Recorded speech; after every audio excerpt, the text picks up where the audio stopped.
जो कहूंगा सच कहूंगा, सच के सिवा कुछ नहीं कहूंगा। जहां सब मौन हो जाते हैं, वहां उठती है सिर्फ एक आवाज, केवल मेरे साथ ज्वलंत मुद्दा। हर मुद्दे पर एक आवाज। जब सब मौन होते हैं तो बोलता है सिर्फ प्रणम्य भारत, केवल प्रणम्य भारत। भारत देश में आखिर साधु संत महंत भगवा वेशधारी सुरक्षित क्यों नहीं है? आए दिन इनकी लगातार हत्याएं, मार पिटाई, अपमान इनका क्यों होता है? क्या ये सबसे निम्न श्रेणी के लोग हैं क्या? इनको ये समाज क्या समझता है?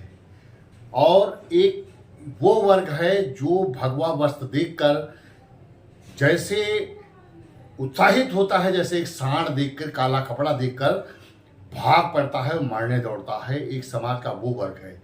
एक समाज का वो वर्ग है जो दाढ़ी और टोपी देखकर उसे नफरत करता है। ये कौन से वो लोग हैं जो जहरीले सांप जिनका फन सरकार कुचलने से बाज क्यों नहीं आती? इनका सरकार संज्ञान ले और इनको चिन्हित करे और इनको चिन्हित करके इनका फन कुचल दे, ताकि ये किसी धर्म के गुरुओं का अपमान न कर सके, उनकी हत्या न कर सके और उनका अपमान न हो। दर्शकों प्रणाम, सलाम, सत श्री अकाल। आप देख रहे हैं प्रणम्य भारत का खास शो ज्वलंत मुद्दा।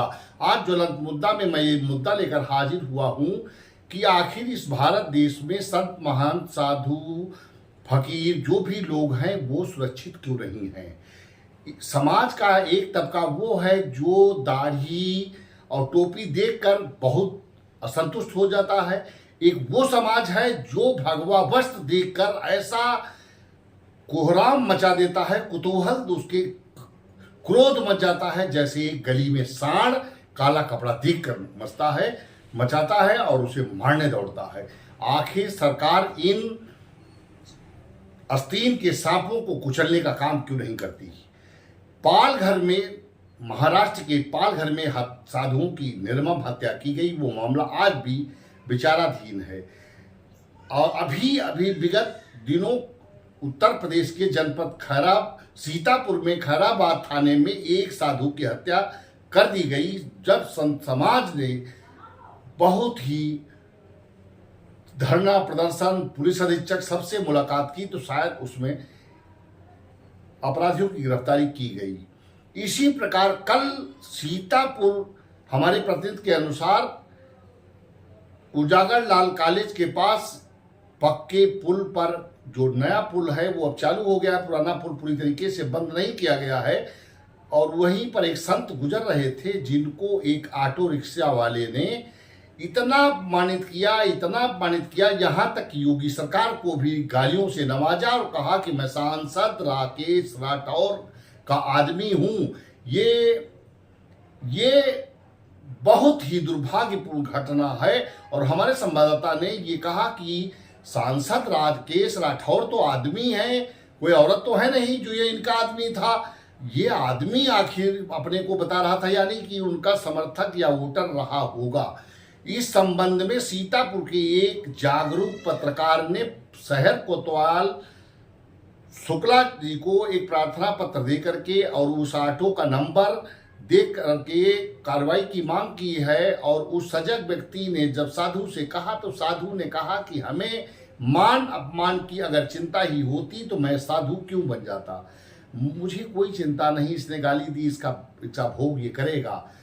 जहां तक सवाल ये उठता है, फिर यही सवाल उठता है कि ये आखिर साधु संत महंत जो संत वेश में हैं या संत वेश में नहीं हैं, सज्जन लोग हैं, इनका ये जहरीले नाग जो समाज के किसी भी पंथ, किसी भी धर्म के हो, ये आखिर इनका अपमान क्यों करते हैं, इनकी हत्याएं क्यों करते हैं?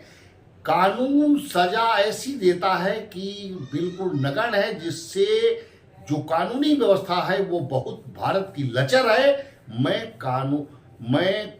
कानून की अवहेलना नहीं कर रहा हूं, न न्यायालय की कर रहा हूं, लेकिन ये सरकार को बता रहा हूं कि एक छोटे से मामले पर किसी को मार पीट दीजिए, तत्काल जमानत हो जाती है। तो आदमी क्यों न मारे पीटे, क्यों न उदंड हो? इस पे सरकार को बहुत गहनता से ध्यान देना होगा और कार्रवाई करनी होगी। या ये इसी प्रकार पालघर हो या खैराबाद हो या सीतापुर हो या सीतापुर शहर का हो, या जहां भी भारत के संत क्या इसी प्रकार प्रताड़ित और उनकी हत्याएं और वो अपमानित किए जाते रहेंगे? ये आज सरकार के सामने, उत्तर प्रदेश की योगी सरकार के सामने भी ज्वलंत मुद्दा है और मोदी सरकार के सामने भी ये ज्वलंत मुद्दा है और अन्य प्रदेशों की सरकार के सामने भी ज्वलंत मुद्दा है। इसमें एक व्यक्ति ने कहा कि अगर कोई कार्रवाई नहीं होती है तो उस ऑटो रिक्शा वाले को पकड़कर फिर सजा देने का काम मैं स्वयं करूंगा। अब देखना ये होगा कि सीतापुर शहर कोतवाली पुलिस तब कब तक इस पर कार्रवाई करती है और क्या कार्रवाई करती है। दर्शकों, हम फिर मिलेंगे किसी ज्वलंत मुद्दे के साथ। तब तक के लिए दीजिए मुझे इजाजत। जय हिंद, जय भारत, प्रणम्य भारत।